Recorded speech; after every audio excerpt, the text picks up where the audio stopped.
All it is. सो आज हम start करेंगे AC source with ideal capacitor. Capacitor हमने इलेक्ट्रोस्टैटिक्स में सीखा हुआ है।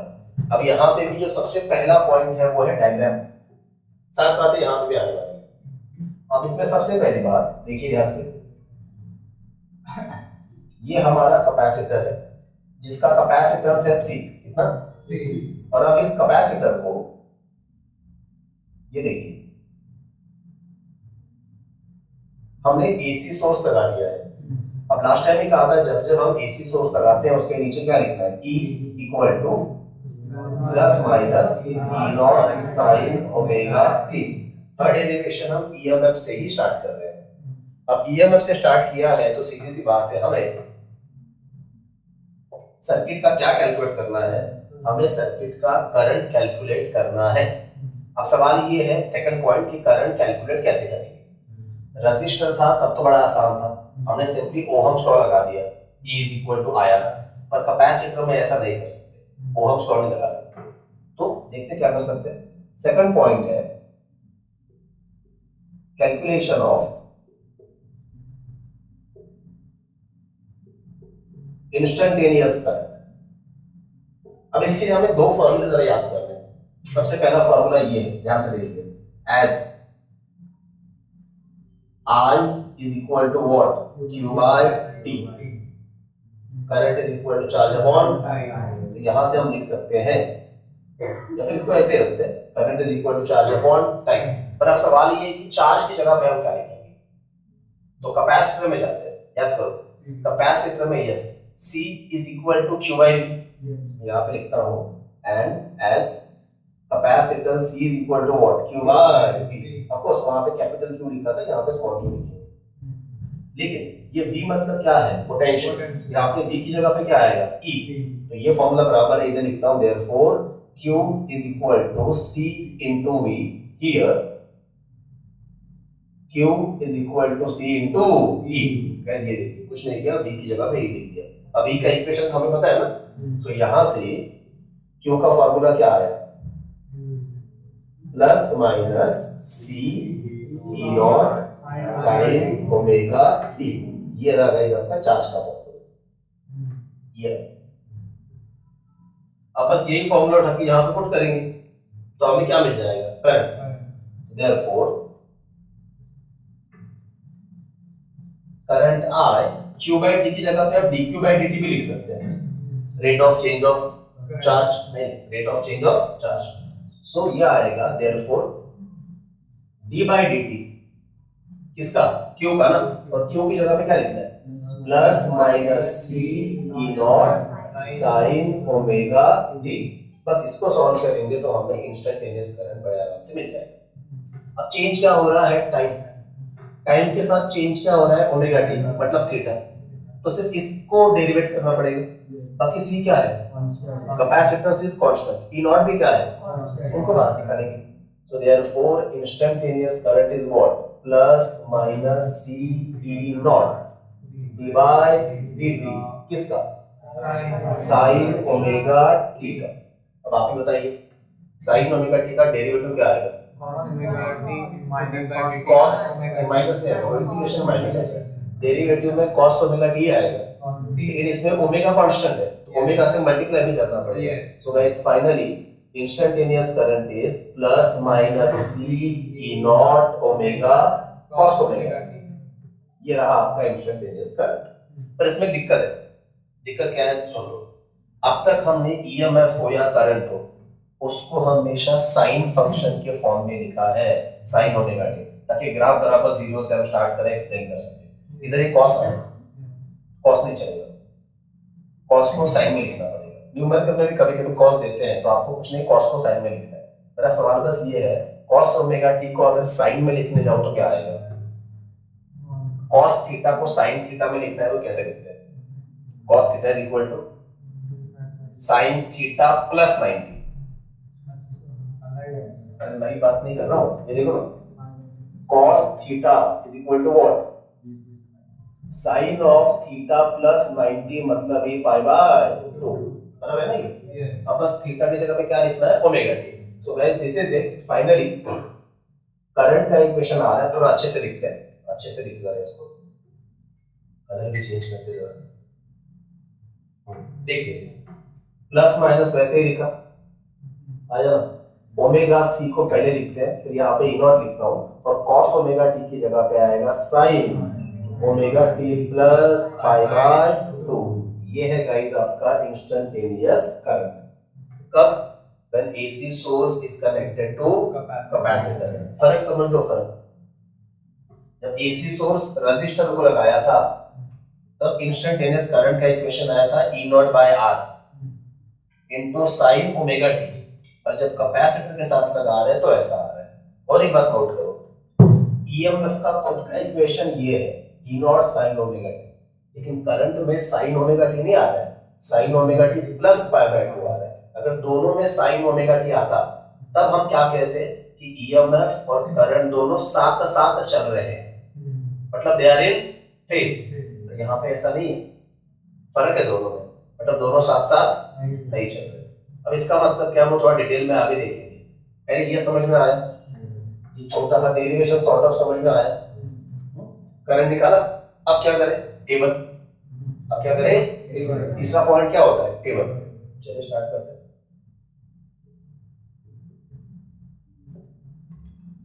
टेबल में क्या क्या लिखना है? थीटा, ई और आई, सबको पता है। एक साइकिल का एंगल लेना है, कितना लेंगे? 0, पाई बाय 2,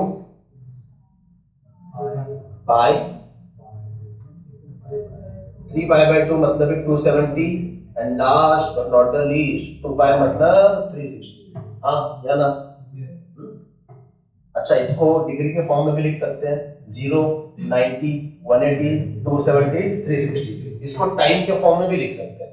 ये 0 एक पूरे साइकिल का टाइम मतलब कैपिटल टी, तो आधे साइकिल का टाइम टी बाय 2, इधर आएगा टी बाय 4, इधर आएगा 3 टी बाय 4। टाइम के फॉर्म में भी याद रखो। चलिए, और ये अब ईएमएफ का तो बड़ा सॉर्टेड इधर से ही लिखा है, theta 0 sine 0 0 EMF 0, theta 90 sine 91 EMF plus E0, theta 180 sine 180 0 EMF 0, theta 270, अब ये हो चुका है, थोड़ा मैं स्पीड से कर रहा हूं, theta 270 sin 270 minus 1 EMF is minus E0। Last but not the least, theta 360 sin 360 0 EMF 0। ये बात नहीं भूलना है, ये हमारा अभी का साइकिल है, प्रेजेंट साइकिल। इसके बाद आएगा नेक्स्ट साइकिल, इसके पहले था प्रीवियस साइकिल। तो जो प्रेजेंट साइकिल जहां पे खत्म हो रहा है 360 डिग्री, वहीं पे नेक्स्ट साइकिल, मतलब ये 360 डिग्री अगले साइकिल का क्या है? 0। उसी तरह से ये जो 0 डिग्री है, ये अभी के साइकिल का क्या है? 0। प्रीवियस साइकिल का क्या है? 360। समझा? अभी जो कॉइल घुमा रहे हैं दिस इज प्रेजेंट साइकिल, इसके बाद जब घुमाएंगे दैट इज नेक्स्ट साइकिल, इसके पहले जो घुमा वो प्रीवियस साइकिल। इस तरह नाम याद रखो, समझाने में आसानी होगी। अब आते हैं करंट पे। Over here theta 0, 0 plus 90 90 sin 90 1 sin 91। तो ध्यान से देखिए, करंट 0 थोड़ी आ रहा है, करंट क्या आ रहा है? Plus omega C E naught. बस यही फर्क है, ये फर्क। Theta 90 90 plus 90 sin 180 current 0। Theta 180 180 plus 2 तो 90 270 sin 270 माइनस 1, ये आएगा minus omega C E naught. Last theta 270 270 plus 90 फिर से 360 sin 360 0 करंट 0। अब गाइस मैं यही पे रुकने वाला हूं। हाँ, नहीं ये भी लूंगा तो क्या आएगा? 360 मतलब फिर से 0 0 प्लस 90 90 sin 91, फिर से यही आएगा। एक्चुअली बुक ने यहाँ तक लिया हुआ है, पर हम जानबूझ के नहीं ले रहे। क्यों नहीं ले रहे वो ग्राफ में आपको समझ में आ जाएगा। चलिए जरा चौथा स्टेप क्या है? ग्राफ। ग्राफ के लिए थोड़ा अलर्ट, इसमें चेंज आने वाला है, इसलिए तो चौथा पॉइंट क्या है? Graph between E and what I. चलिए पहले हमेशा की तरह स्केल बना लेते हैं।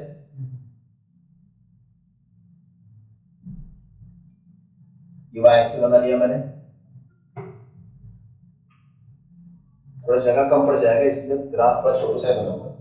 ठीक है, ये क्या है 0, इधर 90, 180, 270, 360, वैल्यू बाद में लिखूंगा 0, 90, 180, 270, 360। सॉर्टेड। पहले प्लॉट करेंगे ईएमएफ, कितनी भी कोशिश कर ले ईएमएफ प्लस ई नॉट के ऊपर नहीं जाएगा। इसको जरा डॉटेड लाइन से बनाई देते हैं। अपोजिट साइड में भी कितनी भी कोशिश कर ले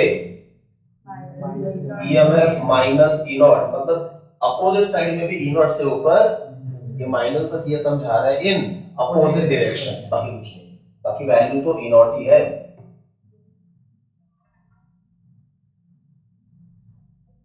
चलिए पॉइंट प्लॉट कर देते हैं, ग्राफ बना सके हम लोग। ध्यान से देखिए, इधर थीटा 0 ईएमएफ 0, थीटा ये 90 EMF plus E not, theta 180 EMF 0, theta 270 EMF minus E not, theta 360 EMF 0। समझा? अब देखो जोड़ना इनको,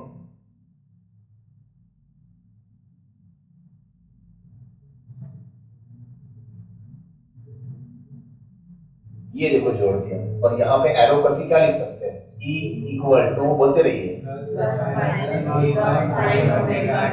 plus minus E naught sine omega T. Guys EMF is done. Her derivation में ईएमएफ का ग्राफ ऐसे आ रहा है, साइन फंक्शन है 0 से स्टार्ट हो रहा है। अब हमें प्लॉट करना है करंट। अब यहाँ पे वापस टेबल में आते हैं, एक बार थोड़ा ध्यान से देखते हैं। अब देख ही सकते हो कि हम कितनी भी कोशिश करें करंट का वैल्यू इसके ऊपर नहीं जाएगा, और अपोजिट साइड में भी इसके ऊपर, मतलब यही हमारा क्या है, peak current, that is I naught. बस क्या लिखेंगे, प्लस माइनस आई नॉट, क्या लिखेंगे, और यहां से डॉट यू फील करंट का एक नया इक्वेशन बन के आया। आज के बाद when AC source is connected to capacitor, instantaneous current का इक्वेशन है, बोलो, plus minus I not sine omega T plus pi by 2। Yes, ये देखिए फर्क आना स्टार्ट हो गया। रजिस्टर में क्या था, plus minus I not sine omega T. Capacitor में क्या आ रहा है, plus minus I not sine omega T plus का है, कुछ तो अलग हो रहा है। अब वो अलग क्या हो रहा है वो ग्राफ में समझेगा। चलिए अब इतना भी समझ लीजिए, कितनी भी कोशिश कर लेंगे करंट आई नॉट के ऊपर तो नहीं जाएगा।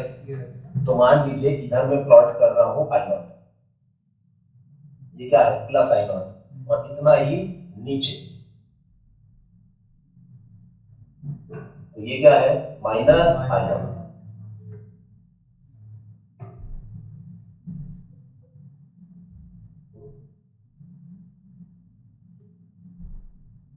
ठीक है, अब फिर से पॉइंट प्लॉट कर लेते हैं फटाफट ताकि ड्रॉ कर सके।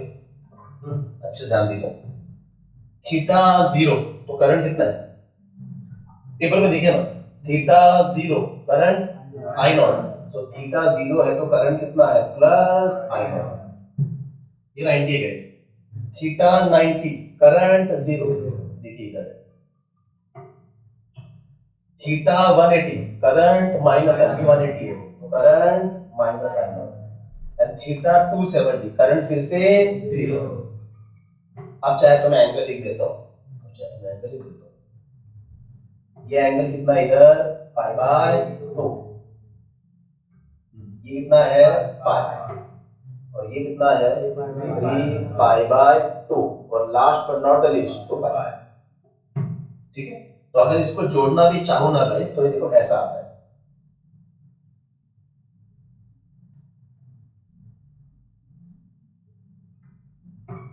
ये रहा आपका करंट का ग्राफ। यहाँ पे क्या लिखूं, I is equal to what,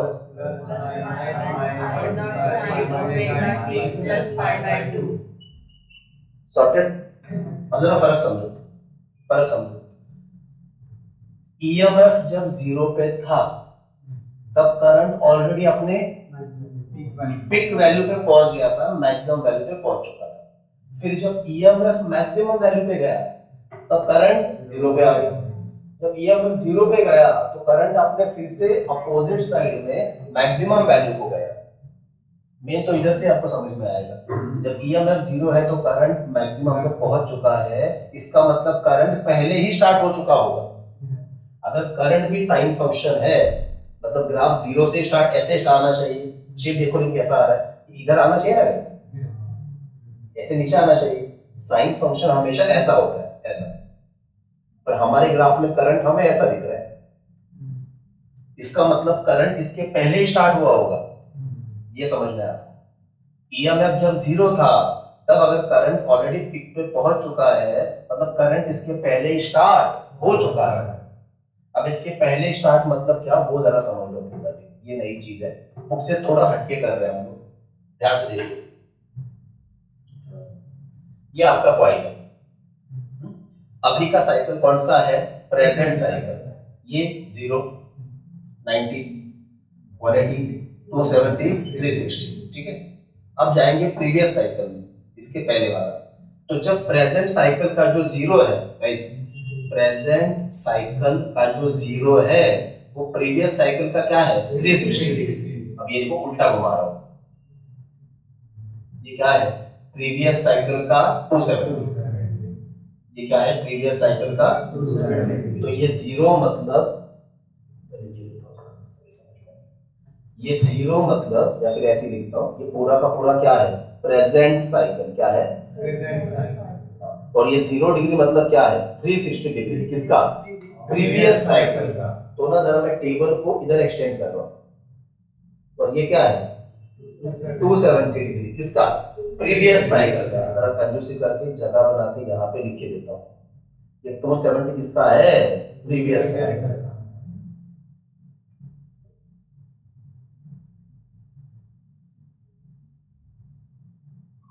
समझा, ये प्रीवियस साइकिल का 270 है, ये 360 भी प्रीवियस साइकिल का है, जो अभी के साइकिल का क्या है, 0।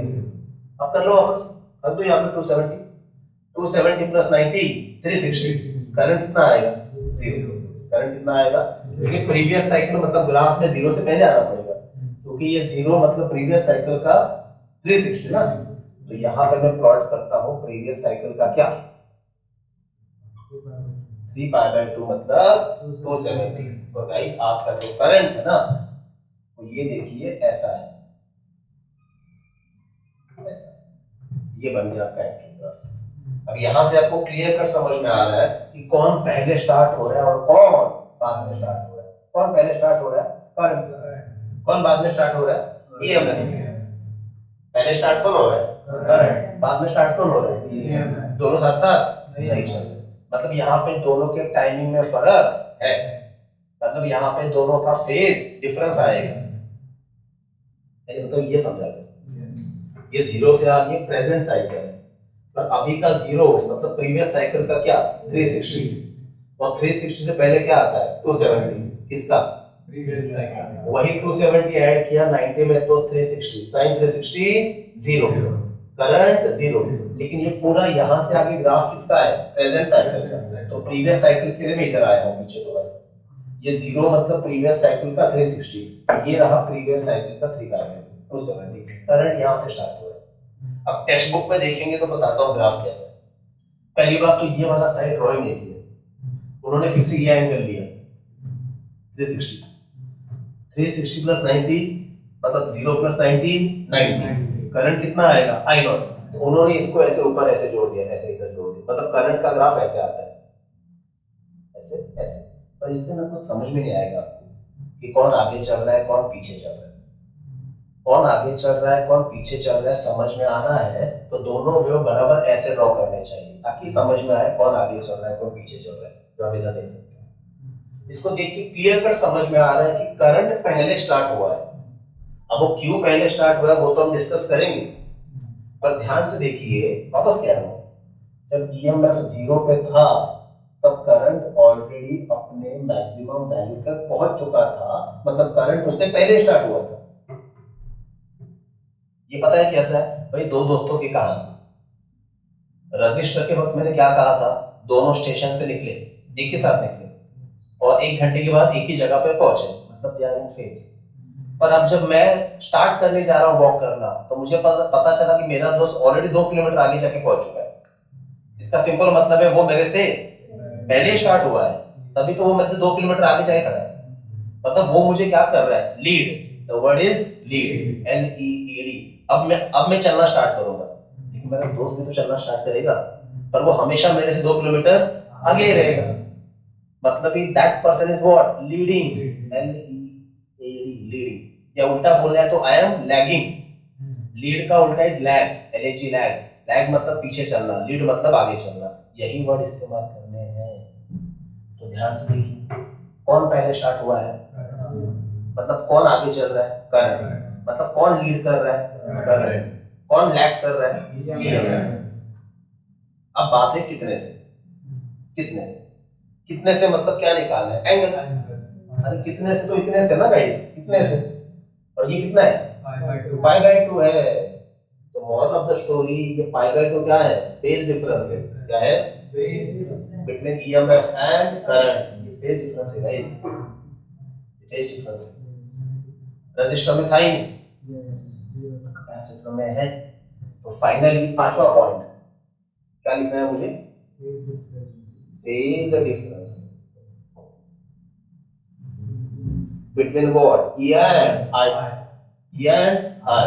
तो ध्यान से देखो मैं क्या लिखूंगा, हम लिखेंगे phase difference pi is equal to 90 degree, that is what, π/2 radian. और इतना लिखने से बात नहीं बनेगी, आपको अच्छे से लिखना पड़ेगा। क्या, current leads EMF by π/2 radian. Current leads EMF by π/2 radian. पर मन में और एक चीज बोलिए, क्या, EMF lags, EMF current by π/2 radian. Current lead कर रहा है मतलब EMF लैग कर रहा है। अगर आप करंट का इक्वेशन ध्यान से देख लो ना गाइस, करंट का ये दिख रहा है ना, अगर आप करंट का इक्वेशन ध्यान से देख रहे हो ना, तो ये π/2 आपको क्या समझाता है, ये π/2 आपको एक्चुअल में यस फेज डिफरेंस ही समझा रहा था। इतना ही नहीं है, ये जो प्लस है ना, प्लस, ये प्लस यही समझा रहा था कि मैं क्या कर रहा हूँ, लीड। मैं मतलब कौन, करंट। मैं मतलब कौन, तो करंट के इक्वेशन का प्लस क्या समझा रहा है, वो लीड कर रहा है। कितने से, π/2 से। किसको, EMF को। अगले डेरिवेशन में यहाँ पे माइनस आने वाला है करंट में। माइनस मतलब मैं लैग कर रहा हूँ, किससे, EMF से। तो ये जरा समझो, ये इक्वेशन में ओमेगा टी के आगे प्लस आना मतलब वो लीड कर रहा है, लीड कर रहा है मतलब आगे आगे चल रहा है। माइनस मतलब लैग, लैग मतलब पीछे चल रहा है। लीड करना है मतलब वो पहले ही स्टार्ट हुआ है। हाँ, अब मैं आपके सवाल का जवाब देता हूँ कि ऐसा क्यों। इलेक्ट्रोस्टैटिक्स याद करो, आप जब कैपेसिटर को चार्ज करना स्टार्ट करते हो तो धीरे धीरे कैपेसिटर के प्लेट करंट चार्ज को स्टोर करना स्टार्ट करते हैं। मतलब यहां से करंट, सर्किट में करंट फ्लो हो रहा है।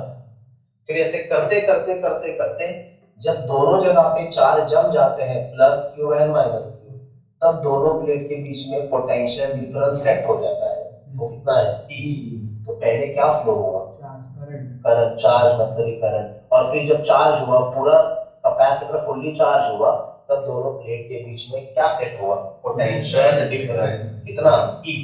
मतलब पहले कौन आया, करंट, बाद में कौन आया। और डोंट वरी, ये टाइम का डिफरेंस कोई सेकंड मिनट्स में नहीं होता है, ये मिली सेकंड में होता है।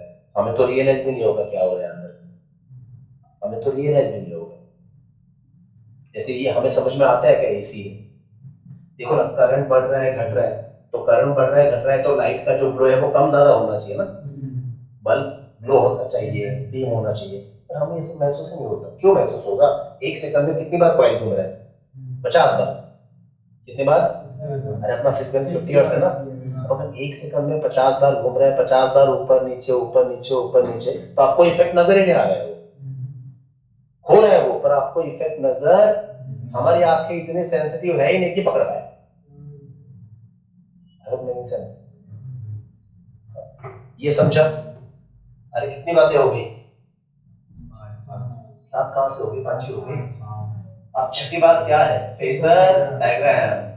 फेजर डायग्राम कहां पे बनाए, इधर बनाए, चलिए इधर बनाते हैं फेजर डायग्राम। वापस एक बार, जब रजिस्टर का फेजर डायग्राम बनाया था तो हमने स्टार्ट कहां से किया था? ईएमएफ। स्टार्ट कहां से किया था? इधर भी किससे करेंगे? ईएमएफ। और मान के चलते वही ईएमएफ कितने बजे आ रहा है? 3 बजे। अब ई लिखो या ई नॉट लिखो, एक ही बात है। ईएमएफ कितने बजे आ रहा है? ईएमएफ कितने बजे आ रहा है? 3 बजे। अब मेरे सवाल का ध्यान से जवाब दो। करंट लीड कर रहा है मतलब करंट इसके पहले आने वाला है, और कितना डिग्री पहले? मतलब करंट कितने बजे आएगा? 12 बजे। Yes, very good. करंट आएगा 12 बजे। ये रहा, करंट आ रहा है 12 बजे और फेज डिफरेंस है ये π/2 रेडियन। हो गया फेजर डायग्राम। अगर आप ईएमएफ को 6 बजे लेते तो करंट कितने बजे आता? 3 बजे। या अगर आप ईएमएफ को 2 बजे लेते, जब आपने लिया ईएमएफ 2 बजे, तो करंट कितने बजे आता? 11 बजे। करंट कितने बजे आता? 11 बजे। ईएमएफ 1 बजे आता तो करंट 10 बजे आता। आई होप मेकिंग सेंस? पॉज करो प्लीज। ऑलवेज 6 बातें हमने कवर करी है। अब जो 7वीं बात है वो ये मेन है। 7वीं बात ये है guys, opposition to current by capacitor. अब ना एक फॉर्मूला है जो पूरे चैप्टर में थ्रू चलता है। कौन सा फॉर्मूला? देखो, कैपेसिटर हो, इंडक्टर हो या रेजिस्टर हो, अपोजिशन का एक स्टैंडर्ड फॉर्मूला ये हमेशा ही रहेगा, E0 upon I0 is equal to ERMS upon IRMS। ये फॉर्मूला हमेशा ही रहेगा। अच्छा, कैपेसिटर जो करंट को अपोज करता है ना, रेजिस्टर के अपोजिशन को क्या नाम दिया है? रेजिस्टेंस। कैपेसिटर जो अपोज करता है उसका एक अलग से नाम है। नहीं, कैपेसिटर मतलब चार्ज स्टोर करने का कैपेसिटर, इसका नाम है, बड़ी क्या है? Capacitive reactance. अब रेजिस्टेंस और रिएक्टेंस में थोड़ा सा फर्क है। पहले कॉमन क्या बताता हूं। कॉमन ये है कि दोनों का भी काम अपोज करना ही है।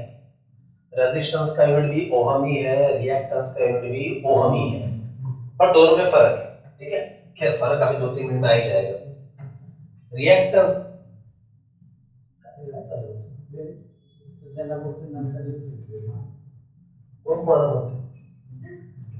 काय काय असं प्रथमेश? अरे बाळा, मी तुला काढून देतो नंतर, तू लक्ष दे। मी तुला स्वतः काढून देतो वैयक्तिक, इथे काढलं मी तुझ्या वहीत काढतो, आता इथे लक्ष दे, हे तुम्ही मला येणार आहे त्याचे छोटे छोटे कामाला कशाला मला सांगायचं? मला काय तो कॉम्प्लीमेंट्री है, मैं यही सब करता हूँ, ये से चालू मत करो, ये मेरा मेन काम है। ध्यान दो, चलो हाँ ध्यान दो।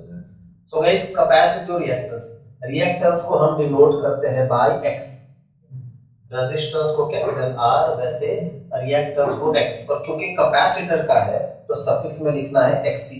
तो ये देखो, ये पहला फार्मूला है, xc equal to E0 upon I0 मतलब ERMS अपॉन IRMS। ये फार्मूला भी बहुत जरूरी है, लेकिन ये एक ही फार्मूला नहीं है, और एक फार्मूला आने वाला है। अब जरा ध्यान से देखो, टेबल में आते हैं, टेबल में इधर देखो, यहाँ पे लिख देता हूँ फ्रॉम टेबल। क्या लिख सकता हूँ मैं? From table I0 is equal to what? देख लो, I0 is equal to omega C into E0। अरे इधर से लिया मैंने, I0 is equal to omega C into E0। और अभी अभी हम क्या देख रहे हैं? Capacitive reactance is E0 upon, तो I0 को यहाँ पे शिफ्ट करो। अगर I0 को यहाँ पे शिफ्ट करो तो ये क्या बन जाएगा? E0 upon I0। Omega C को भी शिफ्ट करता हूँ तो ये बन जाएगा 1 अपॉन ओमेगा सी, और E0 अपॉन I0 मतलब क्या है? x, that is capacitive reactance. तो गाइस यहाँ से कैपेसिटिव रिएक्टेंस का एक नया फार्मूला आता है, that is 1 upon omega C. अच्छा, ओमेगा मतलब क्या? 2πf। तो कैपेसिटिव रिएक्टेंस का और एक फार्मूला 2πfc। तो आज के बाद आपको याद रखना है कि कैपेसिटिव रिएक्टेंस के एक नहीं बल्कि 2 फार्मूले हैं। पहला दैट इज, ये स्टैंडर्ड है, कोई भी कंपोनेंट में स्टैंडर्ड है, और दूसरा दैट इज 1 अपॉन 2π। थोड़ा और ध्यान से देखो, ये फार्मूला को सिखाना चाहता है। पहली बात, ये फार्मूला हमें सिखाना चाहता है कि xc is inversely proportional to capacitance। और दूसरा और सबसे मेन पढ़ो, Xc is inversely proportional to frequency. Guys resistance में ये सब नहीं था, रेजिस्टेंस फ्रीक्वेंसी के हिसाब से भेदभाव नहीं करता। अब ये फ्रीक्वेंसी का लॉजिक क्या है, ध्यान से सुन लो। अगर हम डीसी करंट की बात करें, डीसी करंट, तो डीसी करंट का ग्राफ ऐसे आता है, क्यों? क्योंकि इलेक्ट्रॉन सीधा आगे चलते रहते हैं। फ्रीक्वेंसी का पैटर्न कब आता है, जब कोई चीज बार बार खुद को रिपीट कर रही है। यहाँ पे कुछ भी रिपीट नहीं हो रहा है, तो याद रखो, यहाँ पे ऐसे लिखता हूँ, डीसी करंट के लिए फ्रीक्वेंसी कितना होता है, 0। प्लीज याद रखो, DC voltage, DC current, DC supply, दो चाहे कह लो, फ्रीक्वेंसी कितना होता है, 0। फ्रीक्वेंसी कितना होता है, 0। और अगर फ्रीक्वेंसी 0 है, जाओ फिर, तो अगर फ्रीक्वेंसी 0 है तो पूरा टर्म क्या आएगा, 0। और 1/0 मतलब not defined, that is Xc equal to infinity. इसका मतलब समझो, अगर कैपेसिटर में से डीसी करंट फ्लो होने की कोशिश करेगा तो कैपेसिटर उसे मैक्सिमम अपोज करेगा, मतलब कैपेसिटर अपने अंदर से डीसी करंट को फ्लो होने नहीं देगा। तो यहां पे लिखना पड़ेगा, capacitor does not allow what, DC current. और ये आज की बात नहीं, इलेक्ट्रोस्टैटिक्स में भी है ये। इलेक्ट्रोस्टैटिक्स में अगर आपको याद होगा, ये चार्ज तो होते हैं पर करंट को इसके अंदर से फ्लो थोड़ी होता है, नहीं होता है। कैपेसिटर डीसी करंट को अपने अंदर से फ्लो होने नहीं देता। इसके उल्टा इधर आते हैं, इसके उल्टा और एसी। अब एसी में तो डिपेंड करता है कॉइल कितना फास्ट घुमा सकते हो।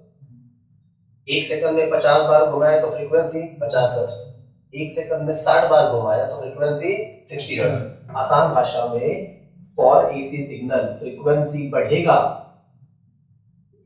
तो Xc घटेगा, फ्रीक्वेंसी बढ़ेगा तो Xc घटेगा। वैसे बोलो, अगर हम लोग कैपेसिटर में से एसी करंट फ्लो करना चाहते हैं at a very high frequency, at a very high frequency, तो सीधी सी बात है, capacitive reactance will be very very small. मतलब एसी करंट इजीली फ्लो होगा इसमें से, कैपेसिटर में से, इसमें से। तो यहाँ पे लिखते हैं एट हाई फ्रीक्वेंसी, ये सब एमसीक्यू में आता है। एट हाई फ्रीक्वेंसी कैपेसिटर मतलब सी अलाउज, बोलो, एसी करंट। तो इन शॉर्ट यहाँ पे फर्क कर रहे हैं, कैपेसिटर फर्क कर रहा है डीसी और एसी में। डीसी करंट के लिए कैपेसिटर का बिहेवियर अलग है, एसी करंट के लिए कैपेसिटर का बिहेवियर अलग है। बिहेवियर की जगह पे वर्ड यूज करता हूँ रिएक्शन।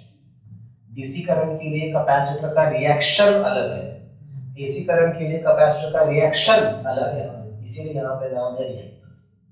रेजिस्टर डीसी एसी में भेदभाव नहीं करता, जहां करंट दिखा अपोज करना चाहो, चाहे वो डीसी हो चाहे वो एसी हो। कैपेसिटर भेदभाव करेगा, कैपेसिटर डीसी करंट को अपने अंदर से पास होने नहीं दे रहा है, लेकिन अगर बहुत हाई फ्रीक्वेंसी है तो एसी को अलाउ कर रहा है, इसीलिए इसको कहते हैं रिएक्टेंस।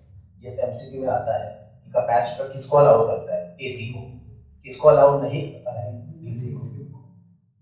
एमसीक्यू में और एक वर्ड यूज करते हैं, ध्यान से सुनो। अगर मान लो एसी सर्किट है और frequency is very very high, अगर frequency is very very high तो X C is very very low, मतलब एसी करंट कैपेसिटर में से बड़ा इजीली फ्लो होगा। बड़ा इजीली फ्लो होगा मतलब हम मान सकते हैं कि यहाँ पे कैपेसिटर की जगह पे सिर्फ क्या आ गया, वायर। क्योंकि जब करंट बहुत इजीली फ्लो होता है तो हम क्या मान के चलते हैं, पोजीशन इज ऑलमोस्ट जीरो। ये कब होता है, ये होता है वायर के साथ। किसके साथ होता है, वायर के साथ। सर्किट में हम जो वायर गियर लगाते हैं हम कभी भी उसका रेजिस्टेंस काउंट करते ही नहीं है, हम मान के चलते हैं कि वायर का रेजिस्टेंस इज जीरो। क्यों, क्योंकि wire is very good conductor. क्या अब इतनी बड़बड़ कर रहा हूँ, मुद्दे की बात बताता हूँ। हम ऐसा कहते हैं at very high frequency for AC signal capacitor allows AC current, मतलब capacitor behaves as for AC current, capacitor behaves as conductor for AC current. और रही बात डीसी करंट के लिए, वो बिल्कुल भी फ्लो होने दे ही नहीं रहा। अब ये देखो, यस ये कैपेसिटर है, अगर वो करंट फ्लो हो ही नहीं दे रहा, मतलब ये ऐसा सिचुएशन आ जाएगा डीसी के लिए। मतलब for DC current capacitor behaves as open circuit, behaves as open circuit. याद है ना ओपन सर्किट, ओपन सर्किट में करंट फ्लो नहीं होता। ये सारे वर्ड्स के साथ खेलना आना चाहिए। ये सारे एमसीक्यू में तरह तरह के वर्ड यूज करते हैं फंसाने के लिए, ये मैं सब नोट करके लिखा के दूंगा, बट फाइनली एक बार रिवाइज करते हैं। आज के बाद जब एसी सोर्स रेजिस्टर से कनेक्टेड था, इससे तो रेजिस्टेंस का फार्मूला बड़ा फिक्स है, क्या? रेजिस्टेंस फ्रीक्वेंसी पे डिपेंड, पर कैपेसिटिव रिएक्टेंस की बात आएगी तो हमारे पास कितने फार्मूले हैं? दो। x is equal to and दूसरा that is so xc is inversely proportional to frequency। dc के लिए x is equal to 0।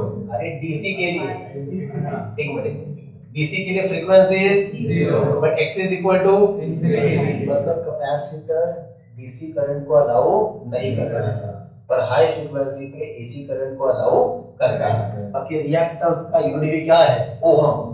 Resistance का भी क्या है? ओहम। अगर दोनों का यूनिट सेम है तो दोनों का डायमेंशन भी सेम ही आएगा।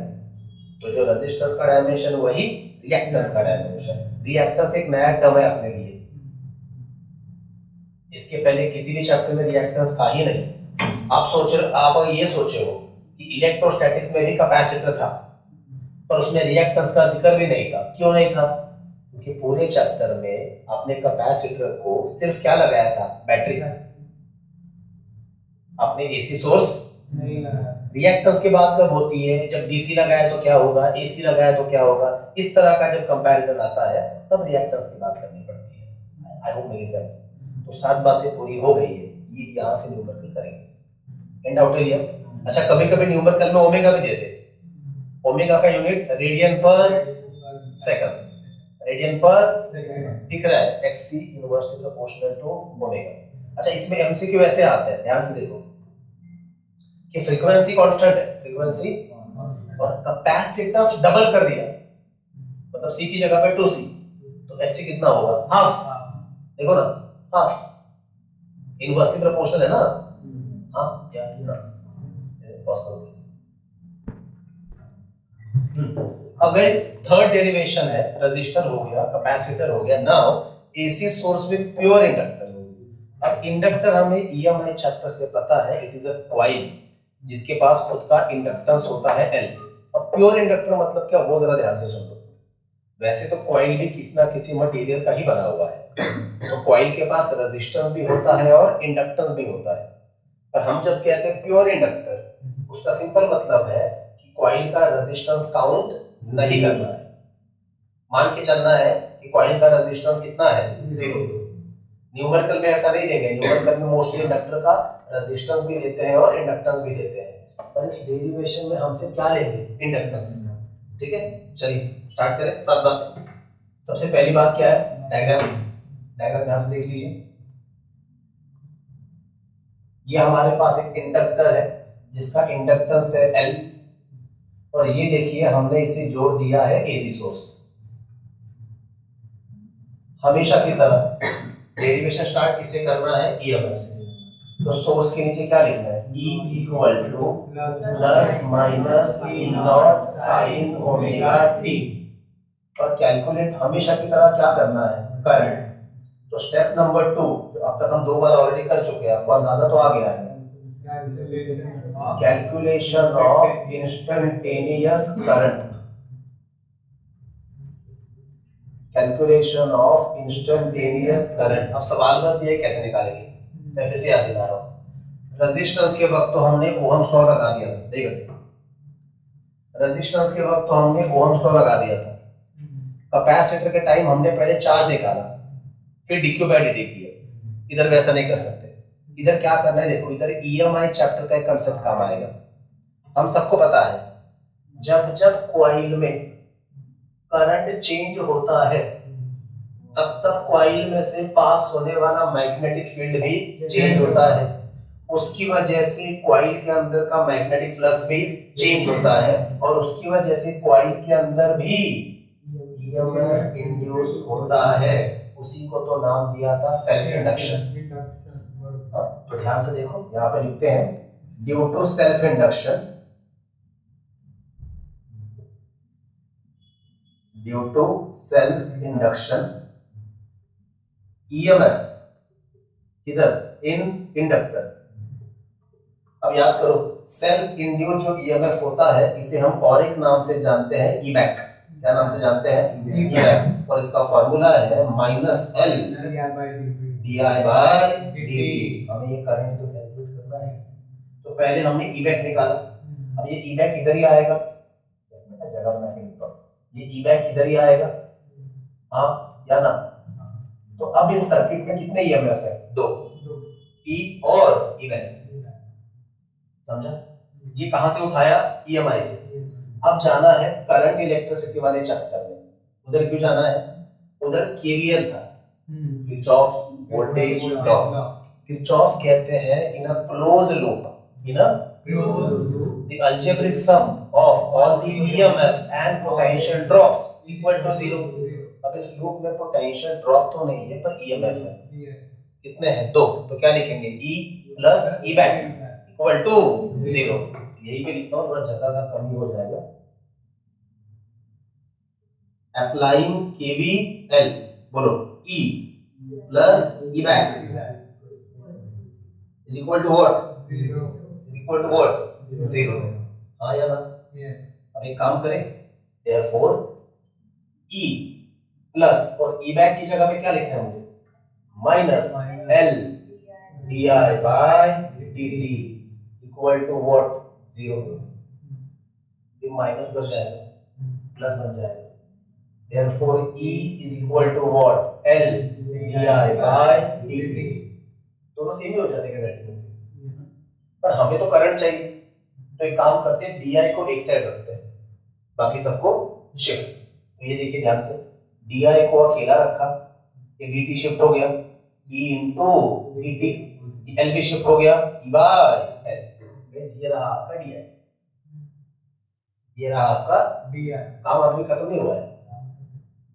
अब हमारे पास ई का इक्वेशन है ना, plus minus E naught sine omega T.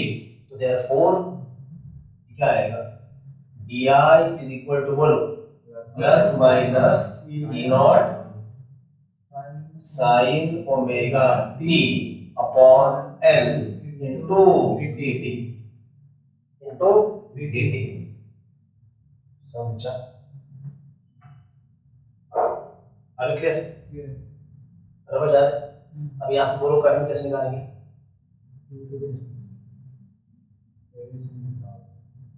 बोलो,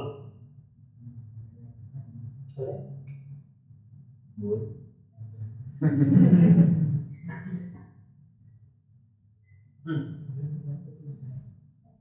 ई बैक निकाला, ई बैक की जगह पे क्या आया, minus L D I by D T आया ना, करेक्ट है। फिर हमने उसको शिफ्ट कर दिया, क्या आया, L D I by D T. अब क्या करें, करंट निकालना है, कैसे करें,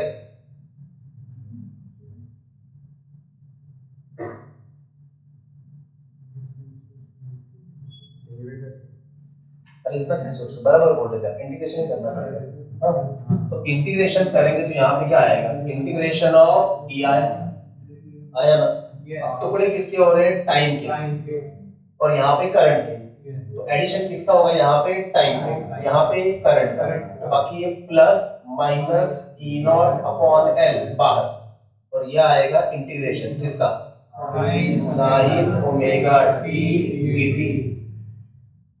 ठीक है, डी आई का इंटीग्रेशन क्या आएगा, I plus minus E naught upon L sine omega T का इंटीग्रेशन क्या आएगा, minus cos omega T upon omega. हाँ या ना, बराबर। अभी ओमेगा तो बाहर ले लेंगे, तो ये फाइनली आ गया I is equal to what, plus minus E naught upon omega L into the bracket minus cos omega T. मैं फिर से कहता हूँ, ये बराबर है, इसमें दिक्कत नहीं है, पर मोस्टली हम करंट को या वोल्टेज को किसमें लिख रहे हैं? As a sine function. तो उधर क्या लिखा था? cos omega T is equal to sin omega T plus pi by 2। What is minus cos omega T? sin omega T minus pi by 2। Minus आता है ना, minus cos theta is sin theta minus 90। लिखा भी तो क्या अलग से याद रहेगा, तो बस हो गया अपना काम। So therefore finally guys, instantaneous current का इक्वेशन क्या आ गया? Plus minus E naught upon omega L sine of omega T minus pi by. ये रहा आपका instantaneous current when AC source is connected to inductor. ये देखिए फर्क समझिए, रजिस्टर में ऐसा कुछ था ही नहीं, कैपेसिटर में यहाँ पे प्लस आया था, इंडक्टर में यहाँ पे क्या आया है? माइनस। क्या आया है? ये है आपका इंस्टेंटेनियस करंट का इक्वेशन। अब हमेशा की तरह टेबल ग्राफ कंटिन्यू करेंगे, पर इतना तो समझ लो, माइनस है मतलब फिर से वही चीज, कोई तो आगे बढ़ चलेगा, कोई तो पीछे चलेगा। चलिए टेबल फिल करके चलेगा, पीछे चलेगा। ये माइनस वही समझा रहा है, लैग। अब करंट पीछे चलने वाला है, मतलब ईएमएफ आगे चलेगा। रीजन बाद में देखेंगे। चलिए, वैसे रीजन आपको पेपर में कोई पूछेगा नहीं, पर अपने खुद के तसल्ली के लिए इधर आते हैं, ध्यान से देखिए टेबल। Theta 0 90 pi by 2 180 360। पहले ईएमएफ का इक्वेशन तो यही है, स्टैंडर्ड है तीनों डेरिवेशन में। Theta 0 sin 0 0 EMF 0, theta 90 sin 90 1 EMF plus E not, theta 180 sin 180 0 EMF 0, theta 270 sin 270 minus 1 EMF minus E not, theta 360 yes sin 360 0 EMF 0। Table भी fix है, ग्राफ भी फिक्स है, इसलिए रब नहीं किया था, बार-बार ड्रॉ करना पड़ेगा ना, मेरा ट्रैक बच सकता है इनका हमारा। अब आते हैं करंट में, ये मेन चीज अपने लिए इधर देखना है आपको। इधर करंट भी कहां से स्टार्ट होना चाहिए? 0 से। तो मैं इस 0 वाले एंगल से जानबूझ के स्टार्ट नहीं कर रहा हूं, मैं इधर से स्टार्ट कर रहा हूं 90 से। इधर से 90, देखिए 90 माइनस 90 0 sin 0 0 करंट 0। इधर स्टार्ट कर रहा हूं, पर्पस है कुछ नहीं, समझा? अब 180 माइनस 90 sin 90 करंट प्लस ई naught upon omega L 270 minus 90 180 sin 180 0 current 0 360 minus 90 270 sin 270 minus 1 current minus E naught upon omega L. देखा जाए तो एक बात देखो, ग्राफ स्टार्ट कहां से होता है? 0 0 पिक 0 पिक 0, बैठ गया ईएमएफ का एक साइकिल पूरा। करंट में क्या हो रहा है? 0 पिक 0 पिक और एक 0 आना चाहिए, पर खैर ग्राफ तो बना ही देते हैं, फिर डिस्कशन करते हैं। चलिए पॉइंट तो आपके सामने मैंने प्लॉट करके रखे, इधर आइए। थीटा 90 तब जाके करंट कितना है? 0। करंट के लिए स्केल पहले ही बना के रखा है, ऐसा क्यों? इधर देखिए, इधर इधर हम कितनी भी कोशिश कर ले, करंट इसके ऊपर, अपोजिट दिशा में भी इसके ऊपर, अरे मतलब यही हमारा क्या है? प्लस माइनस आई नॉट। तो यहां से आज के बाद जब जब एसी सोर्स इंडक्टर से कनेक्ट होता है, किससे? इंडक्टर, तो इंस्टेंटेनियस करंट का इक्वेशन आता है प्लस माइनस आई नॉट, आगे sign omega T minus pi by 2, plus minus I not sine omega T minus, capacitor में क्या था? Plus minus I not sine omega T plus pi by 2, और register में क्या था? प्लस माइनस आई नॉट सिर्फ sign omega T. अब graph पे आते जल्दी करते हैं। थीटा 90 इधर करंट 0 गाइस होगा ये, theta 180 current plus I not, ये इधर थीटा 270 करंट फिर से 0, ये इधर थीटा 360 करंट फिर से 0, ये इधर। ग्राफ देखिए,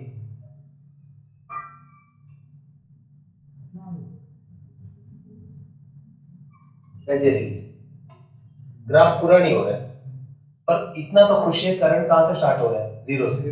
और इस इक्वेशन का नाम क्या है? I is equal to plus minus I not sine omega T minus pi by 2। अब अगर आप ये सोच रहे हो कि ग्राफ पूरा नहीं हो रहा है, तो हाँ नहीं हो रहा है। अब अगर पूरा करना है तो आपको एक काम करना पड़ेगा। अच्छा देख के इतना तो समझ में आ रहा है, जब करंट स्टार्ट हुआ ना, तब करंट ऑलरेडी अपने पिक पे था। इसका मतलब ईएमएफ पहले से स्टार्ट हो चुका था, करंट तो बाद में स्टार्ट हुआ है। और जब एक साइकिल पूरा हो गया तो ईएमएफ तो जीरो पे पहुंच गया, करंट अभी भी जीरो पे कैसे पहुंचेगा? वो बात पीछे चल रहा है ना। तो अब इसके लिए जैसे कैपेसिटर में हमने प्रीवियस साइकिल लिया था, इंडक्टर में हमें अगला साइकिल लेना पड़ेगा, नेक्स्ट साइकिल। मतलब देखो ना, जहां पे प्रीवियस साइकिल का 360 आया, वही नेक्स्ट साइकिल का क्या है? जीरो। तो ये जो है, ध्यान दो, यहाँ पे आपका प्रेजेंट साइकिल खत्म हो रहा है 2 पाई तक, इसके आगे भी जाना पड़ेगा मुझे। ये 2 पाई मतलब अगले साइकिल का क्या है? जीरो। और ये आगे क्या लूंगा? अगले साइकिल का पाई बाय 2। ये किसका है भाई? This is for next cycle. समझा? प्रेजेंट साइकिल 0 से 2 पाई तक खत्म हो गया, ये पाई बाय 2 किसका है? अगले साइकिल का है। मतलब ये ऐसा है, अभी का cycle is present cycle 0 180 sorry 0 90 180 270 360, present cycle खत्म। यही से नेक्स्ट साइकिल चालू, मतलब ये 0 भी है, और ये फिर से पाई बाय 2 किसका? नेक्स्ट साइकिल का। अब आप खुद ही देख लो, नेक्स्ट साइकिल का पाई बाय 2 यहाँ पे पुट किया, पाई बाय 2 ये इधर पुट किया, pi by 2 minus pi by 2 0, sine 0 0, current 0। तो मैं इसके आगे भी जा रहा हूं इधर, ये फिर से क्या है? पाई बाय 2 किसका? नेक्स्ट साइकिल का। और अब अगर आप जोड़ने जाएंगे तो आपका ग्राफ बराबर बैठेगा। ये देखिए, अब ग्राफ बराबर बैठेगा। पर्पस मेरा ये है कि दोनों का एक एक वेव पूरा आना चाहिए, वोल्टेज का भी पूरा वेव, करंट का भी पूरा वेव, ताकि आपको फील आ सके कौन पहले स्टार्ट हो रहा है, कौन बाद में स्टार्ट हो रहा है। अब बुक ने कैसे ड्रॉ किया बताता हूं। बुक ने कैसे ड्रॉ किया, अगर ये 0 वाला एंगल आप लेते हैं, इधर कितना आता? 0 0 minus 90 minus 90, sine minus 90 minus 1, मतलब आपका करंट कितना आता है? इधर इतना आता है। ये तो ये ऐसे जोड़ते हैं आप, ऐसे। तो बुक का ग्राफ देखो ऐसा है कि करंट इधर से ऐसे है और ऐसे है, और उससे फील ही नहीं आता है, वेव वाला फील। और हमें वेव वाला फील चाहिए, इसीलिए हमने कैपेसिटर में प्रीवियस साइकिल लिया और इंडक्टर में हम क्या ले रहे हैं? Next cycle. देख के समझ में आ रहा है दोनों साथ साथ नहीं चल रहे हैं। चल रहे हैं क्या? कौन पहले आ रहा है? ईएमएफ। कौन बाद में आ रहा है? मतलब दोनों में फेज डिफरेंस है। अच्छा कितने का है? वापस उतने का ही है, पाई बाय 2 का। इनफैक्ट वापस वही चीज बोल रहा हूँ, ये पाई बाय 2 आपको क्या ही समझा रहा है? Phase difference. और ये माइनस क्या समझा रहा है? मैं लैग कर रहा हूँ, मैं लैग कर रहा हूँ, बराबर है। तो फाइनली पांचवी चीज क्या है? पांचवी चीज जल्दी बोलो।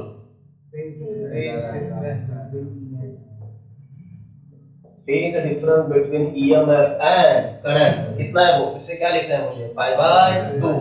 यहाँ पे लिखते हैं pi is equal to 90 degree, that is what?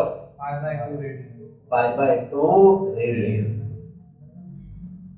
I hope making sense. छठी बात कवर करते हैं, फिर आप लिख लेना, क्योंकि बोर्ड पे जगह वैसे ही खत्म हो गई। 5 बात हो गई, छठी बात क्या है? Phasor diagram.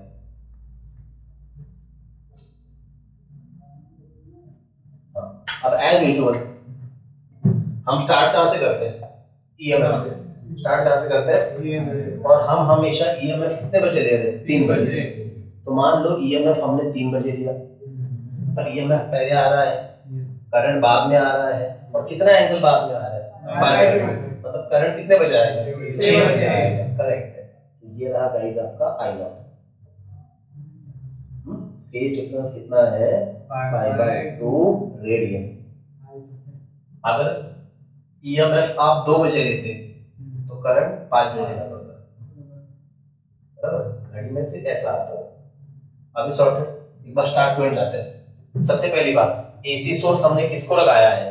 प्योर इंडक्टर को। किसको लगाया है? डायग्राम बना दिया।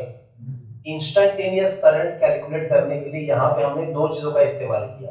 ईएमआई चैप्टर में से बैक ईएमएफ का फॉर्मूला उठाया और फिर केवीएल यूज करके हमने डीआई तक आ गए। कैपेसिटर में डेरिवेटिव करना पड़ा था, यहाँ पे इंटीग्रेशन करना पड़ा है। रजिस्टर सबसे आसान था, वो हम तो लगाओ खत्म करो। इस तरह से आई का इक्वेशन ये आया, plus minus E naught upon omega L sine omega T minus pi by 2। तो न्यूमेरिकल में अगर ऐसा लिखा भी होगा तो आपको साइन में कन्वर्ट करके लिखना है, फिर सॉल्व करना है। सीईटी के एमसीक्यू में है ऐसा, कॉस्ट में दिया हुआ है, इवन नीट के भी एमसीक्यू में है। क्या फिर टेबल बनाया, टेबल से पता चला ईएमएफ पहले स्टार्ट हो रहा है करंट बाद में। यहाँ वो डायरेक्ट लिखना रहेगा, यहाँ पे क्या लिखेंगे? करंट लैग्स, क्योंकि हम करंट के बारे में लिख रहे हैं गाइस। यहाँ पे लिखना पड़ेगा current lags EMF by pi by 2 radian. तुरंत मन में बोलने का, उसी का मतलब क्या है? EMF leads current by. Paper में आप कह नहीं सकते कि वो किस तरह से देंगे, दो तरीके ना देने के। ऐसा भी लिख सकते हैं कि current lags EMF by pi by 2 radian, और उल्टा भी लिख सकते हैं EMF leads current by pi by 2। अब करंट की नजर से हमेशा सोचना, क्यों? क्योंकि हमने डेरिवेशन हमेशा करंट से ही लिया है। अब एक चीज और समझाता हूँ, ऑफ कोर्स हमें सातवीं बात कैलकुलेट करनी है, जगह कम है, लेकिन उसके पहले एक चीज और समझाता हूँ। ये कंफ्यूजन बच्चों का हमेशा ही होता है, कौन लीड करता है कौन लैग करता है, कैपेसिटर और इंडक्टर में। रजिस्टर में तो सेम चलते हैं। मैंने कैसे याद रखा है वो शेयर करता हूँ, आपको ठीक लगा तो आप भी वो कंटिन्यू करो। याद रखो कैपेसिटर का, और कैपेसिटर में जो बोलोगे इंडक्टर में एग्जैक्टली उल्टा बोलना है। कैसे याद रखना है? कैपेसिटर का स्पेलिंग स्टार्ट होता है सी से, सी फॉर करंट भी होता है, तो कैपेसिटर मतलब सी फॉर करंट। तो कैपेसिटर में करंट क्या करता है? लीड। बस ये याद रखो, कैपेसिटर में करंट ईएमएफ को लीड करता है। तो इंडक्टर में उल्टा बोलो कि इंडक्टर में करंट ईएमएफ को लैग करता है, ताकि ये कंफ्यूजन ना हो। ये मैं अपना तरीका शेयर कर रहा हूँ, आप अपने अपने हिसाब से याद रख सकते हो। अभी सॉर्टेड, ये 6 बातें समझ में आ गई। अब सातवीं बात बस क्या रह गई है? Opposition to current by inductor. यहाँ पे टर्म आएगा इंडक्टिव रिएक्टेंस। इंडक्टर भी भेदभाव करता है डीसी एसी में, कैपेसिटर भी करता है, सिर्फ रजिस्टर भेदभाव नहीं करता। क्या पॉज करो प्लीज, इतना लिख लो। अब जैसे कैपेसिटिव रिएक्टेंस के बारे में हमने बात करी, अब यहाँ पे है calculation to opposition of current. Inductor भी तो करंट को अपोज करेगा, पर यहाँ पे भी अपोजिशन का एक फॉर्मूला स्टैंडर्ड ही है, that is E naught upon I not, that is E RMS upon I RMS. ये फॉर्मूला स्टैंडर्ड है। यहाँ पे भी रिएक्टेंस ही है, तो इसका नाम क्या रखेंगे? इसका नाम रखेंगे गाइस, बोलो, इंडक्टिव रिएक्टेंस। क्या नाम रखेंगे इसका? Inductive reactance. मतलब ही क्या? एक्सएल। मतलब ही क्या? एक्सएल। तो ये रहा एक्सएल का फॉर्मूला। एक्स भी यही था, आर भी यही था, लेकिन खत्म नहीं हुआ है। इसका भी और एक फॉर्मूला आएगा। वो और एक फॉर्मूला कहां से आएगा? तो यहां से आएगा, टेबल से। फिर से एक बार on the board, from table. चलिए क्या लिखेंगे? E naught upon omega L equal to I naught. But जैसे हमें पता है अपोजिशन का फॉर्मूला क्या है? E naught upon I naught. तो आई नॉट को यहाँ पे शिफ्ट करो, ओमेगा एल उधर जाएगा, तो ये हो जाएगा E naught upon I naught is equal to omega L. और अभी तो हमने बोला कि E naught upon I naught मतलब क्या होता है? एक्स है, मतलब यहाँ पे एक्स है। तो इस तरह से इंडक्टिव रिएक्टेंस का नया फॉर्मूला, चेक दिस, क्या आता है? ओमेगा एल मतलब ही क्या? 2 पाई एफ एल। ये आ गया नया फॉर्मूला। अब ये फॉर्मूला भी हमें दो बातें सिखाना चाहता है, ठीक है? ध्यान से देखिए। पहली बात, XL directly proportional to inductance का वैल्यू, मतलब इंडक्टेंस का वैल्यू डबल तो एक्सएल भी डबल। दूसरी बात जो हमारे लिए बड़ी जरूरी है वो ये है, क्या? Inductive reactance is what? Directly proportional to frequency. ये जानना जरूरी है क्योंकि फिर से वो एसी डीसी वाला ही काम कर रहा है कि डीसी को अपोज करता है या एसी को अपोज करता है। जगह बनाते जरा अच्छे से, अभी हो गया इन सब का। चलिए, फ्रीक्वेंसी से डायरेक्टली प्रोपोर्शनल है। आसान भाषा में ध्यान से देखो, फ्रीक्वेंसी बढ़ता बढ़ता जाएगा तो एक्सएल भी मतलब इंडक्टर ज्यादा अपोज करेगा। अब इसमें पहला पार्ट जैसे मैं लिख रहा हूं, देखो फॉर डीसी, डीसी के लिए फ्रीक्वेंसी क्या है 0, थोड़ी देर पहले डिस्कस किया। अब फ्रीक्वेंसी 0 तो एक्सएल भी कितना आएगा। आसान भाषा में इंडक्टर डीसी को अपोज नहीं करता, डीसी को बड़े आराम से फ्लो होने देता है। और बड़े आराम से फ्लो होने देता है मतलब ही वही बात वापस बोलूंगा, क्या इंडक्टर बिहेव्स एज कंडक्टर। तो पहले भी यूज किया था ना वर्ड कंडक्टर, मतलब जिसमें से बड़ा इजीली करंट फ्लो होता है, एज सिंपल एज दैट। तो inductor behaves as what, conductor for DC current. यहां पे लिख देता हूं, inductor allows DC current to flow in, that is behaves as what, behaves as conductor। ये सब एमसीक्यू में आता है guys. We want to realize कि इसमें से क्या उठा के एमसीक्यू में बोल दे, हर छोटी चीज पे ध्यान दो। अब दूसरी बात अब किसकी बारी है, फॉर एसी। एसी के लिए क्लियर कट दिख रहा है, फ्रीक्वेंसी जितना ज्यादा उतना एक्सेल, मतलब इंडक्टर में से एसी करंट को फ्लो कराना इतना आसान नहीं है। तो एसी के लिए अच्छा और एक चीज मान लेते हैं, अगर फ्रीक्वेंसी बहुत ही ज्यादा ले लिया एट हाई फ्रीक्वेंसी तो XL will be also high, that is infinity. मतलब इंडक्टर हाई फ्रीक्वेंसी के एसी सिग्नल को क्या करेगा, ब्लॉक। क्या करेगा, मतलब इसे फ्लो होने, अच्छा ब्लॉक करेगा, फ्लो होने नहीं देगा, मतलब inductor will behave as open circuit. ये सारे वर्ड याद रखो। यहाँ पे ऐसे लिखता हूँ, फॉर एसी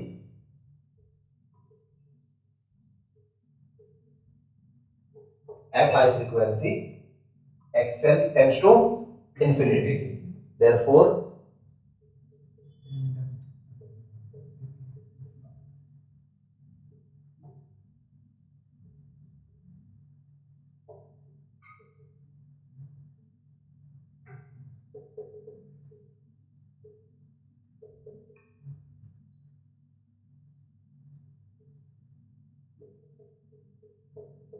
चलिए पूरा स्टेटमेंट पढ़िए यहाँ से। इंडक्टर पढ़िए,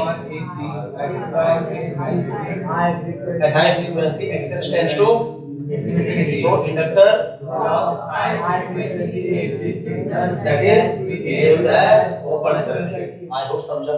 मतलब इंडक्टर डीसी को अलाउ करता है, एसी को अलाउ नहीं करता।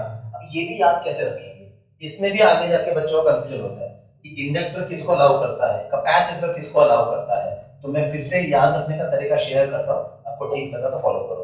फिर से कैपेसिटर पे ही जाते हैं। कैपेसिटर का स्पेलिंग स्टार्ट होता है सी से, तो हमने क्या बोला, सी फॉर करंट, मतलब कैपेसिटर में करंट लीड करता है ईएमएफ को, तो उल्टा इंडक्टर में फिर करंट लैग करता है। उसी कैपेसिटर का स्पेलिंग के पहले दो अल्फाबेट है सीए, उल्टा क्या है एसी। तो याद रखो कैपेसिटर एसी को अलाउ करता है।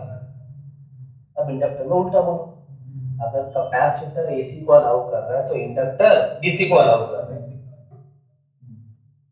ऐसे मैंने खुद ने याद रखा, वो प्लस माइनस करके याद रखो। कैपेसिटर के इक्वेशन में आई के इसमें प्लस आया था, इंडक्टर में माइनस है। तो गाइस इस तरह से ये सातवीं बात भी पूरी होगी। अब तीनों डेरिवेशन में अगर कुछ कॉमन है तो क्या क्या बातें कॉमन है बताता हूँ। तीनों डेरिवेशन में हमने स्टार्ट कहां से किया था, ईएमएफ से। अच्छा ऐसा कंपल्शन नहीं है कि ईएमएफ से स्टार्ट करें, हम करंट से भी डेरिवेशन स्टार्ट कर सकते हैं और ईएमएफ कैलकुलेट कर सकते हैं, लेकिन फिर ये प्लस माइनस लीड लैग किसके साथ आएगा, ईएमएफ इक्वेशन में आएगा, ये भी याद रखो। दूसरी बात, तीनों में रेजिस्टर हो, कैपेसिटिव रिएक्टेंस हो या इंडक्टिव रिएक्टेंस हो, तीनों का ये फॉर्मूला स्टैंडर्ड है, E naught upon I naught equal to E RMS upon RMS। ये बिल्कुल भी नहीं भूलना है। बस XC और XL के लिए दो एक्स्ट्रा फॉर्मूले हैं। XC का है 2 पाई FC, सॉरी 1/2 पाई FC, और XL का है 2 पाई FL।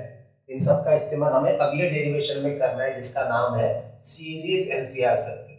Maximum numerical, maximum MCQ उसी डेरिवेशन से बनते हैं। अभी सॉर्टेड ग्राफ समझ में आया? हर डेरिवेशन में 7 बातें ही है। देखा जाए तो हर डेरिवेशन में 9 बातें हैं। वो भी आगे जाके और कवर करना है। चैप्टर के एंड में पूरा चार्ट ही बना के दे दूंगा। ये सारी बड़बड़ एक ही पेपर पे आ जाएगी, तो आपको प्रिपेयर करना आसान हो जाएगा। पॉज करो प्लीज। और जैसे कि आपको पता है कि बोर्ड के पेपर में डिफरेंसेस आते हैं 2 मार्क के लिए। तो इस चैप्टर में एक डिफरेंस है between resistance and reactance. Page number 294 पे है टेक्स्ट बुक के। अब मैं टेक्स्ट बुक में से ही बता रहा हूँ, आप घर पे जाके इसको लिख लेना। देखिए पहला फर्क, रेजिस्टेंस में लिखा है equally effective for AC and DC। आसान भाषा में रेजिस्टेंस भेदभाव नहीं करता, वो AC को भी उतना ही अपोज करेगा जितना DC को। इसीलिए रेजिस्टेंस में क्या लिखा है, equally effective for AC and DC। Reactance में लिखा है करंट इज अफेक्टेड, मतलब reduce, but energy is not consumed. अब ये आपको आज नहीं समझेगा, ये आपको नेक्स्ट लेक्चर में समझेगा, ठीक है। अगला पॉइंट, रेजिस्टेंस में लिखा है it's value is independent of frequency. बराबर है ना, रेजिस्टेंस फ्रीक्वेंसी पे डिपेंड नहीं करता। रिएक्टेंस में लिखा है inductive reactance XL 2 pi FL is directly proportional to frequency and capacitive reactance 1/2 pi FC is inversely proportional to frequency। ये और एक पॉइंट हो गया। तीसरा, रजिस्टर में current opposed by the resistor is in phase with the voltage. Resistor का phase difference 0 था ना, तो रजिस्टर में क्या लिखना, चाहे तो आप सिंपल करके ऐसा लिखना, when AC source is connected to resistor voltage and current are in same phase। Reactance में क्या लिखा है, current opposed by pure inductor lags in phase while opposed by pure capacitor leads in phase। अब यहाँ पे गलती से पाई लिखा है, वो पाई नहीं है, क्या आना चाहिए, पाई बाय 2। अब आसान करके क्या लिखोगे, फॉर इंडक्टर, और पाई का पाई बाय 2 कर दो पहले, या इसमें पाई है, पाई बाय 2 करो, वो गलत है। देखो क्या लिखोगे रिएक्टेंस में कि विद इंडक्टर, पहले कैपेसिटर लिखो, with capacitor current leads voltage by pi by 2 and with inductor current lags voltage by pi by 2। ये 3 पॉइंट हो गए फर्क के, समझा? तो ये आप पे छोड़ रहा हूं, अब टेक्स्ट बुक में से लिख लेना, पेज नंबर 294 पे है, उसके लिए जगह छोड़ दो, आधा पेज वगैरह लगेगा शायद, उतना छोड़ दो। अब मुद्दे पे आते गाइस। जैसे मैंने कहा कि इसका अनसॉल्व्ड में तो एग्जांपल नहीं दिया है, लेकिन फॉर बेटर अंडरस्टैंडिंग हम 2 न्यूमेरिकल सॉल्व्ड में से उठा रहे हैं। सो पेज नंबर 293, एग्जांपल 13.3, ध्यान से देखिए, ध्यान से सुनिए। An inductor of inductance 200 millihenry is connected to an AC source of peak EMF। अब यहाँ पे क्लियर कट लिखा है peak EMF, मतलब ये E0 ही है, of peak EMF 210 volt and frequency 50 Hz। Full stop आ गया, हम लोग रोके, जरा बोर्ड पे देखिए। वैसे डायग्राम की ऐसा जरूरत नहीं है, पर चलिए बना ही लेते हैं।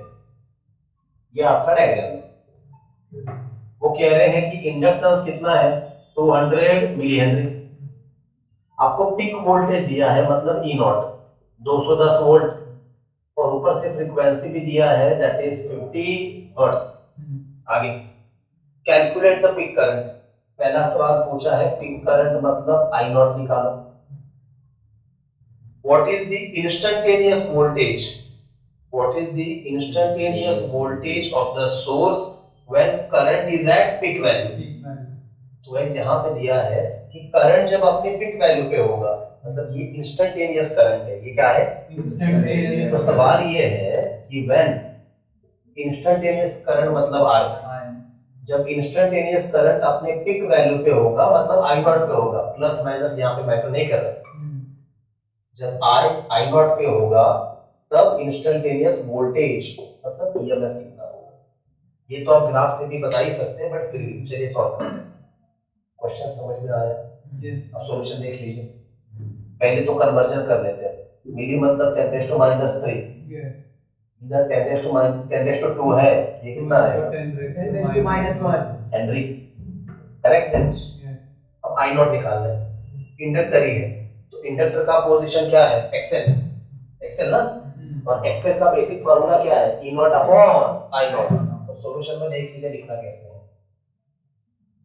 As XL is equal to what? जल्दी बोलिए, E naught upon E naught दिया है, हाँ यही से आई नॉट का फॉर्मूला आता है I naught is equal to E naught upon XL। XL पता ही नहीं, अच्छा XL पता करने के लिए और एक फॉर्मूला है ना 2πfl, और फ्रीक्वेंसी आपको दिया भी है, यहाँ पे आएगा ई नॉट अपॉन 2πfl। देखिए दोनों भी फॉर्मूला में अप्लाई कर रहे हैं एक्सेल की। अब वैल्यू पुट करते हैं, ई नॉट कितना है 210 अपॉन 2, पाई की जगह पे 3.14 लो या कैलकुलेशन सिंपल करने के लिए 22/7 ले लो। फ्रीक्वेंसी कितना है 50, और एल कितना है 2 into 10⁻⁻1। चलिए अपना काम है जितना हो सके उतना सिंपल करना। इसको 2 से डिवाइड कर सकता हूँ, कितना आएगा 105, कितना आएगा ये 7 ऊपर चला गया इंटू 7 इंटू 10, ये ऊपर चला गया -1, बचा क्या 2 इंटू 50 इंटू 22, 2 इंटू 50 100, ये आ गया 22 इंटू 100 मतलब 10⁻², 100 मतलब 10⁻²। अब चलिए 7 से मल्टीप्लाई कर दीजिए पहले, कितना आएगा 7 5 जा 35, क्या रही 3 7 0 0 3 डिवाइड बाय 22 इंटू 2 ऊपर चला गया -1 -2 10⁻⁻1। किसकी वैल्यू चल रही है आई नॉट, 22 का टेबल आना चाहिए। चलिए साइड में करते हैं, साइड में करते हैं। 22 3 जा 66, बचा कितना 7, आगे आया 5, फिर से 22 3 जा 66, बचा 9 डेसिमल 0, 22 8 जा सॉरी 22 4 जा 88, that was really bad, 22 4 जा 88, बचा 2, बस तो आपका आई नॉट कितना आ गया 33.4 इंटू 10⁻⁻1 एम्पियर, लेकिन 10⁻⁻1 मतलब डिवाइड बाय 10। तो इस तरह से गाइस 3.3 यस आपका आई नॉट आ गया 3.34 एम्पियर। अच्छा कुछ बातें यहाँ पे पूछी नहीं है पर हम अंदाजा लगा सकते हैं, वो आपको IRMS भी पूछ सकते हैं, आई नॉट से निकाल सकते हैं, ई नॉट दिया है तो ERMS भी पूछ सकते हैं, क्योंकि गाइस देखो ना अगर यहाँ पे ERMS दिया होता तो आपको IRMS निकालना पड़ता, हाँ या ना, तो इधर IRMS आता, ये हो गया आंसर। अब दूसरा सवाल क्या है कि जब करंट पिक पे है तो EMF किधर है। अब इस तरह के सवाल के जवाब के लिए आपको बेसिक याद करना पड़ेगा। बेसिक क्या है कि कैपेसिटर में करंट लीड करता है, इंडक्टर में करंट लैग करता है। लैग करता है मतलब जब EMF पिक पे है तो करंट कितने पे रहता है 0 पे, हाँ या ना, हाँ, और जब फिर EMF पिक से उतर के 0 पे आता है तब जाके करंट कहाँ पे जाता है पिक पे। अगर ये नहीं समझा तो फिर प्रॉपर ग्राफ याद करो जरा, ये EMF का ग्राफ है और यहां से फिर करंट का ग्राफ आया था गाइस, ऐसे था आया ना। तो देखो EMF 0 पे है और जब करंट 0 पे है तब EMF कितने पे है पिक पे है, और जब ये करंट पिक पे चला गया तब ईएमएफ उतर के कितना पे आ गया, 0। जीरो पे, तो जब करंट पीक पे है तो ईएमएफ कितने पे है, 0। जीरो पे, कितने पे है, जीरो। 0। तो एक स्टैंडर्ड फिक्स आंसर याद रखें, करंट और ईएमएफ में कितने का डिफरेंस है, I by 2। तो पिक से उतर के 0 पे आना पड़ता है ना, π/2 पे। तो करंट पिक पे है तो ईएमएफ 0 पे, और करंट 0 पे है तो ईएमएफ पिक पे है। यहाँ पे लिखेंगे as current lags EMF by π/2 radian.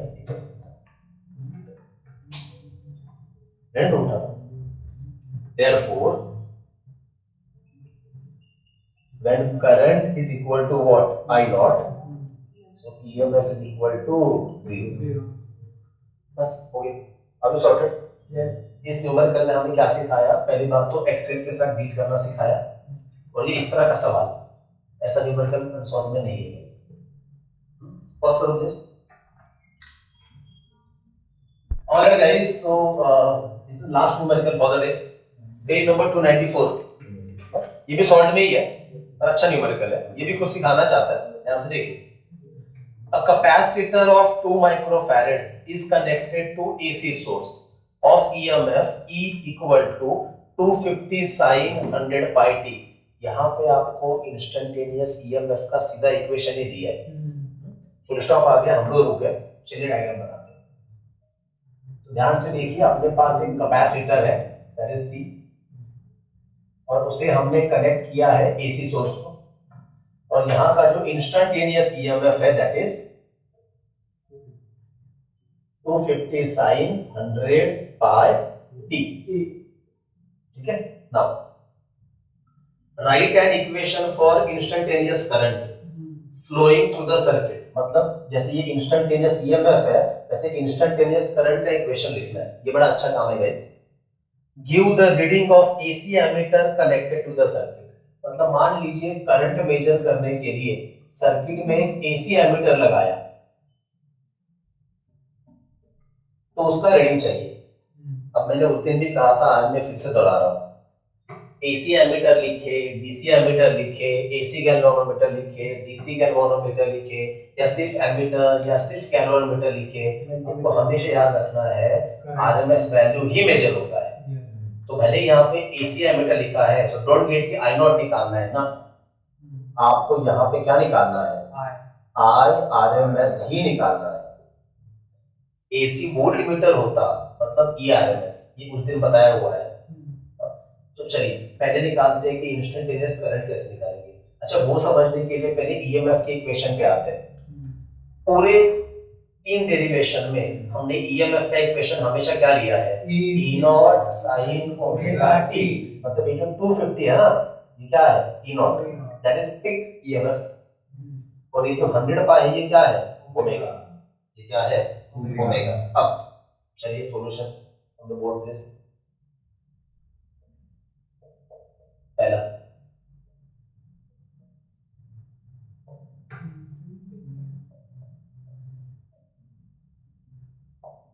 अच्छा याद करो, आगे पढ़ा है, when AC source is connected to capacitor, instantaneous current का इक्वेशन एंड में क्या आया था, इंस्टेंटेनियस करंट का इक्वेशन आया था R equal to plus minus I naught sin omega t plus π/2।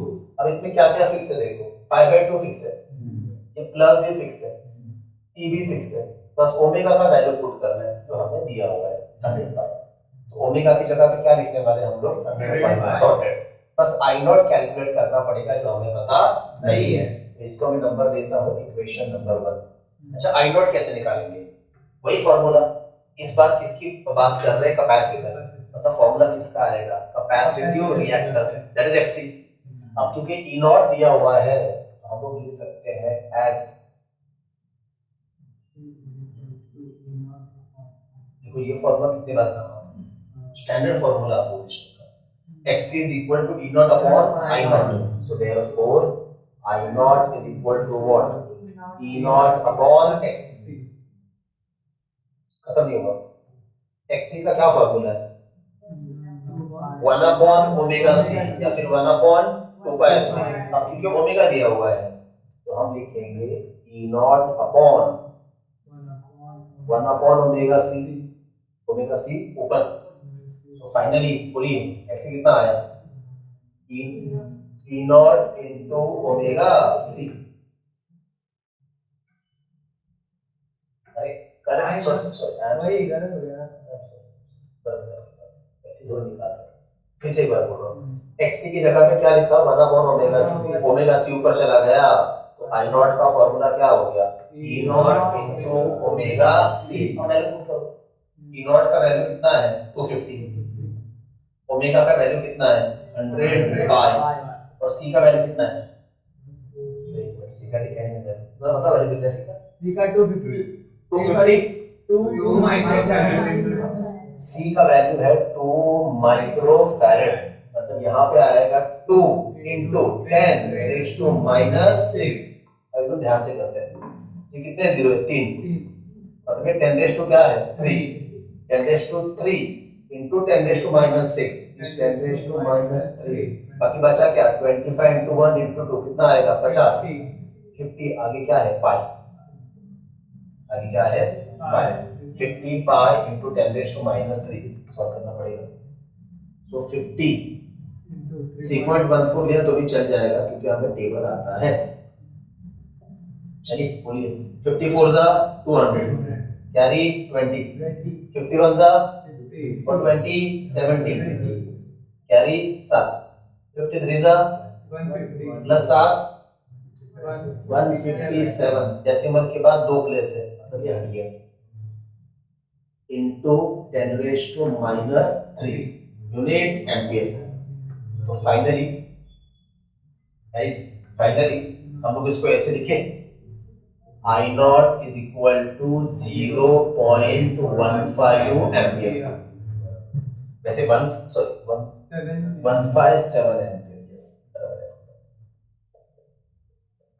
देखा जाए तो 157 मिली एम्पियर भी लिख सकते हैं। 160 होता था। नहीं 0.157 एम्पियर। अब बस उसको उठा के यहाँ पे पुट कर दें। So therefore substituting in equation number 1, so I is equal to plus minus I not की जगह पे क्या आएगा? 0.157 आगे साइन ब्रैकेट ओमेगा की जगह पे क्या आएगा? 100 पाई टी प्लस 5/2। ये है गाइस आपके इंस्टेंटेनियस करंट का इक्वेशन। ये रहा। अभी क्लियर? पहला जॉब इज डन। दूसरे में क्या पूछा है? एसी एमीटर का रीडिंग, मतलब क्या पूछा है? आईआरएमएस। बताओ जरा क्या है I RMS? I naught by root 2। I naught by, अच्छा आई नॉट बाय रूट 2 मतलब क्या होता है? इनटू समझो, दिस इज इनटू, आपकी मर्जी है, वैसे करो या फिर इसको लिखो इस बार। ये क्या है? 157 इंटू 10 रेज़ टू -3।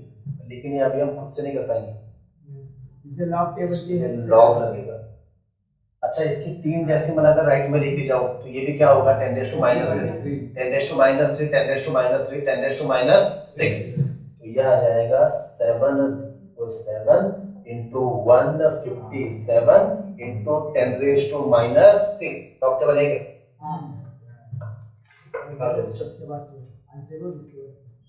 हाँ बात वाली टाइप कर देना।